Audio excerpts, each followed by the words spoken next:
we are already pressurized quarter after quarter to meet with targets.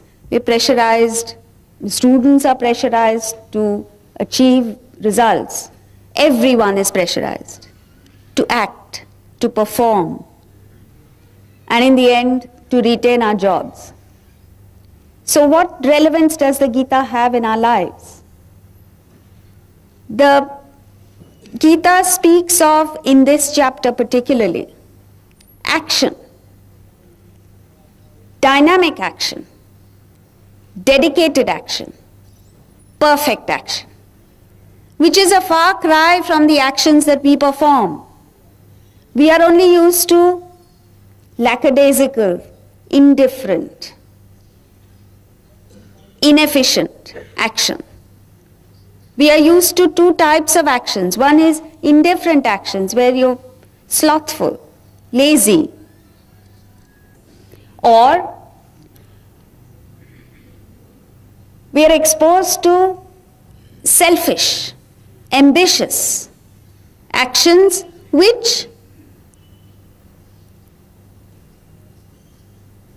overflow into unethical actions. The greed, the passion, the lust that drives our actions often leads us to perform unethical actions which go against the very fiber of society. So either we are indifferent, inactive, act with a care a hang attitude, or we are selfish, unethical, again careless about the welfare of society. And as a result of these two, we create impurities in our system. That reservoir of talent that exists in each human being, every single human being has this immense reservoir of talent, which remains unknown, untapped, unused. And it is this that the Gita speaks of, particularly in this chapter. How to develop the right attitude to action. How to get ourselves to rise to a level where we break free from the limitations of our own personality and operate out of the leverage of the spirit that we all are. This is the theme of the Bhagavad Gita. Now, you've seen children play with masks, haven't you? Very often, the masks are grotesque, deliberately distorted, with aberrations. Yet, the children find immense joy in playing with these masks. Do you know the secret of their enjoyment? Does anyone here know why is it that the children enjoy playing with the masks, even though they know they are distortions, even though they know there are aberrations in the masks, yet they enjoy it? In fact, the greater the distortion, the greater is their amusement. They find joy, they find a thrill in playing with these masks because they know that their real identity, that their personality, their being has no reference to the distortions and aberrations of the masks, right? If they had the wrong notion that the distortions were theirs, they would not enjoy it. They would be sorrowful. They would be affected by these distortions. Similarly, what the Gita tells us primarily is that you and I are born, like you've heard of lens implant, you and I are born with this mask implant. And the mask is the body, mind and intellect. The distortions, the aberrations, the limitations of the body, mind and intellect have no reference to our real personality, which is pure, immaculate, perfect. So when we act, the question is, are we acting out of the imperfections of the body, mind and intellect, or are we acting out of the perfection of the spirit? The word personality comes from the Latin word persona, which means mask. So if your personality is a mask, who are you? Have you ever given it thought? Therefore, since you are born with this mask implant, you don't know the difference between the mask and you, unlike the children who know the difference. And therefore you believe the mask is you. When you believe the mask is you, you get limited by the mask. You get victimized by the mask. And the beauty and perfection that lies within you is obscured, both to yourself and to the world around. So therefore, self-development is nothing but the process of unmasking yourself and exposing the brilliance, the perfection that lies inherent in each one of us. The ancient masters, our ancestors, you must understand that in India, our greatest asset is spiritual capital. Not economic or financial capital, but spiritual capital. And it is this spiritual capital that helps us, that will help us to gain material prosperity as well, financial capital as well. But if you don't tap this spiritual capital, we neither get material prosperity, nor happiness, nor anything else. So these ancient masters, our ancestors, the rishis of the past, were brilliant in that even though they were born with the imperfections of the mask, they understood, first of all, that there were distortions in their personality. So the first step to self-improvement is to acknowledge the fact that yes, there are faults within me, there are shortcomings within me. And then they conceived of a state of perfection, they visualized a state of perfection, and they devised a method to get there. This is the knowledge that is presented to us. Unless we understand its relevance, we'll say we don't understand the Gita, that's bad enough. But what is much worse is that we misunderstand it.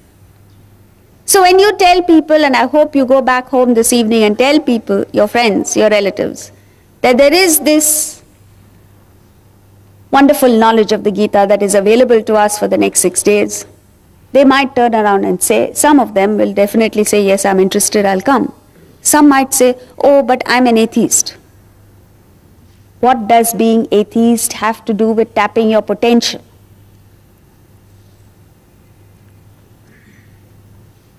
In fact, if you're an atheist, all the more you are a candidate for the Bhagavad Gita because at least you're thinking.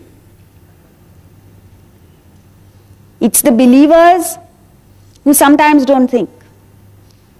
The question is not whether you believe in God or don't believe in God. The question is, do you believe in yourself? Do you have the confidence to work yourself out of your imperfections, and get to that state of perfection? It doesn't matter whether you believe in God or not.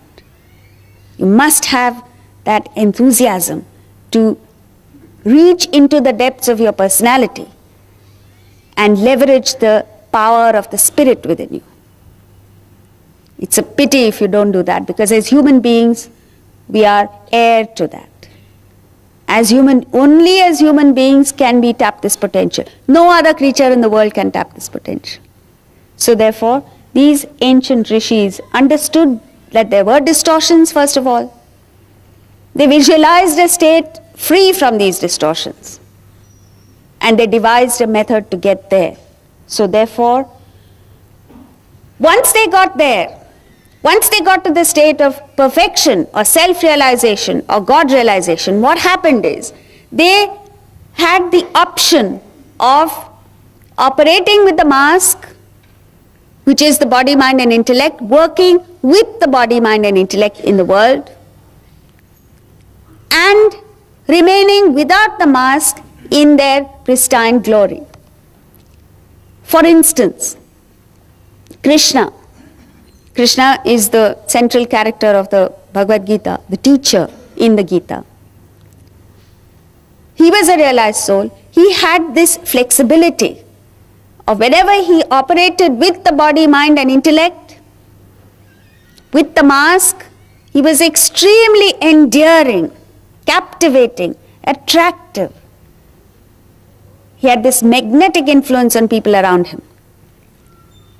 And yet, without the mask, minus the mask, he shone as that spirit.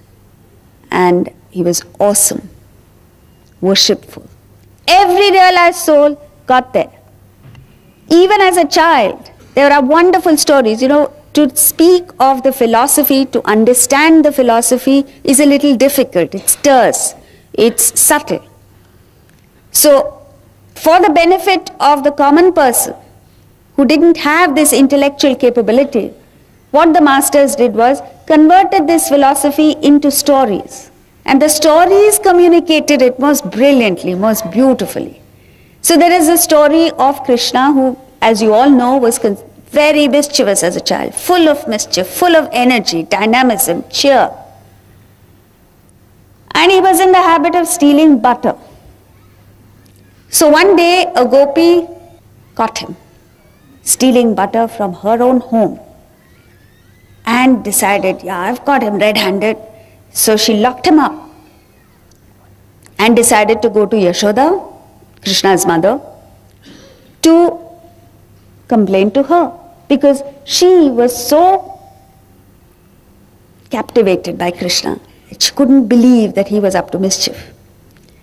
So the gopi decided, yeah, I've got him red-handed, now I'll prove to Yashoda that he's been stealing butter. And she walked across to Yashoda's house, and as she entered Yashoda's house, she saw Krishna sitting there with the most innocent smile on his face. And she couldn't believe it. The moment she saw him with that smile, all her anger vanished. And she forgot about complaining. So this is it. With the mask, Krishna was extremely endearing, captivating, because that perfection of the spirit shines forth through the equipments. Whatever you do becomes charming, magnificent, beautiful. Without the mask, that all-pervading, all-powerful, omnipotent spirit was communicated by the fact that Krishna was locked up by the gopi in her house, and yet when she went over to Yashoda's house, he was there again. In the Bhagavad Gita, Krishna and Arjuna were dear friends. Arjuna asked Krishna for help when he was faced with a challenge, with the situation. So with the mask, Krishna was a friend who had that strength of character to help Arjuna in a dire circumstance. And yet in the 11th chapter, when Arjuna asked Krishna to show him the Vishwarupa Darshan, he shows it. So therefore, this is the thing. With the mask, you break through the limitations of the body, mind and intellect. And when you operate in the world, your actions are perfect, dedicated, brilliant. This makes for excellence, success. You know, in society, in our lives today, we have no concept of excellence. We have no concept of perfection. We have no concept that when we work, we must do our best for the welfare of, dedicate our actions towards the organization, to the nation, to society. There is no concept like that. What drives us today is, let me see how much I can make with as little work as possible. And each one of us is waiting for somebody else to put in that perfect action. And we criticize others. That's not what it's all about. What it is about is trying to find out where that excellence lies within. Tap into that perfection. Mobilize your inner resources and dedicate them. So it's not just the action that matters, it's the attitude that matters. And this is what he's talking about. We all have skills. We as a nation have 1 billion people. We have the largest resource of intellectual capital in the world. Yet the attitude is what is lacking. It's not the knowledge that is lacking. It's the attitude. And the irony is, it's our own culture that speaks of worshipful attitude. So we must have this concept of what is excellence, what is perfection, what is dedication in action. Whether it is in corporate life, whether it's in a profession, whether it's in music or art or whatever be that field.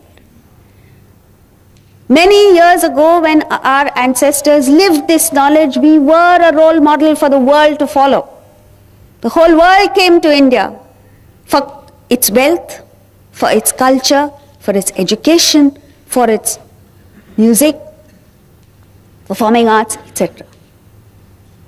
Today, we still have that power, but it's nascent, it's dormant, and you have to tap into that. So, what we need to do is understand that you have imperfections, conceive of the state of perfection, and strive for excellence. When we say understand that you are imperfect, you don't need to agonize and say, oh, I'm very bad. That's not necessary. All that you need to do is analyze. Identify your strengths, understand your weaknesses, and deploy your strengths to overcome the weaknesses. And the Gita helps in this wonderful treatise on action, Karma Yoga. So what you need to do thereafter is focus on the goal, fix a goal, focus on the goal. Thereafter there must be this constancy of thought and followed up with what is known as tapas, dedicated activity, action. So we start now with verse 1. Arjuna uvacha jyayasi chet karmanaste mata buddhir janardana tat kim karmani ghore mam niyojayasi keshava.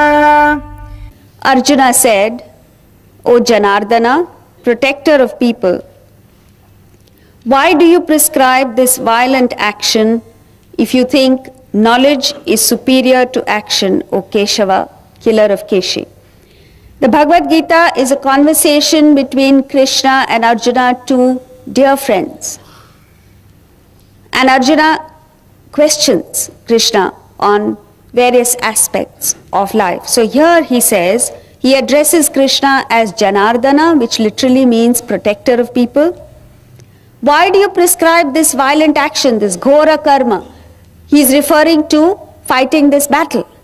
As you all know, the Bhagavad Gita is placed right in the middle of the Mahabharata war.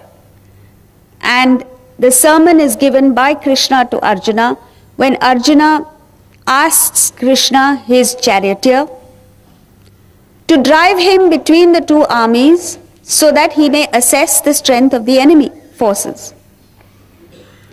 And at that time, when he sees on the opposite side his own guru, Dronacharya, his ancestor, Bhishma, the great Bhishma, who gave up the kingdom for which these two sets of cousins are fighting. His resolve gets shaken. He's filled with doubt, uncertainty, and eventually he collapses, dramatically presented as he lays down his bow and arrow, meaning his talent, his gift, his capability deserts him. And that's when he appeals to Krishna for help. In the beginning, in this beginning of the second chapter, Krishna speaks of the highest knowledge and keeps referring to knowledge as being superior to action. And yet, he tells Arjuna that he must fight the battle, he must act. So Arjuna is confused. He doesn't know whether he should act or pursue a path of knowledge. And that's why he's asking. He says, if you think that knowledge is superior to action, then why are you asking me to act? And that too, this terrible action of killing my own people. Arjuna obviously doesn't understand that the quality of action, whether it is good or bad, doesn't depend on the action per se. It depends on the motivation, the attitude that is backing the action. For instance, a surgeon operates on a patient. It's possible that in spite of the surgeon's best efforts, the patient might die. The fact that he has operated on the patient and that operation has resulted in the patient's death does not make the surgeon a murderer. Because his motivation, his attitude is only to save the patient. Yet the result is that there is death. A soldier fights, kills, but that doesn't make him a murderer. His motivation is to protect his country. So therefore, in all our actions, it is not the action that determines the quality, but it is the motivation, the intention behind the action that determines whether the action is good or bad. And interestingly, the word ghora means violent, terrible action. It also means awesome, venerable, sublime. So what makes the difference between a terrible action and a sublime, venerable action is the attitude that is backing the action. Arjuna obviously doesn't understand it, and therefore he's confused. He asks this question. So the worst action could be the highest, the best action. And in the Gita, he speaks of actions performed not because you want a reward from the world for the action, not because you want money, not because you want fame, not because you want any of the things that the world can offer you. But what you want is to get to that state of perfection. If you so much as even mildly accept the notion of eternity, after a little while it becomes very real to you. It becomes yours to explore, reach out and attain. But if you don't accept that, then you remain in this world, you keep going round in circles, performing actions, and that action boomerangs back on you as one more impurity that is added to your desire mix. So Arjuna asks this question because he doesn't want to get further embroiled in the world. He wants to obviously get out of it. Verse 2. व्यामिश्रेणेव वाक्येन बुद्धिं मोहयसीव मे तदेकं वद निश्चित्य येन श्रेयोऽहमाप्नुयाम्. With seemingly conflicting speech, you confuse as it were my understanding. Tell me with certainty that one way by which I may attain the highest. When he says contradictory statements, he is referring to Krishna's own statements earlier in this chapter, verse 2, where, for instance, in verse 49, he says, action is far superior to buddhi yoga. Seek refuge in buddhi means knowledge. And then in 48, he says, samatvam yoga uchyate. Serenity of mind is yoga. Then he contradicts in the verse 50, where he says, yoga karmasu kaushalam. Dexterity of action, perfection of action is yoga. So Arjuna is confused. Arjuna, you must understand, is not an intellectual who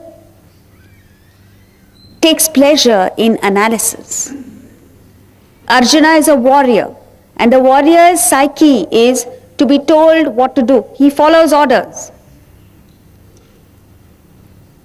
Theirs was not to question why. Theirs was but to do and die. This is Arjuna's psyche. So he's not used to somebody blowing hot and cold. He's confused. So he asks Krishna, tell me decisively that one path by which I can achieve the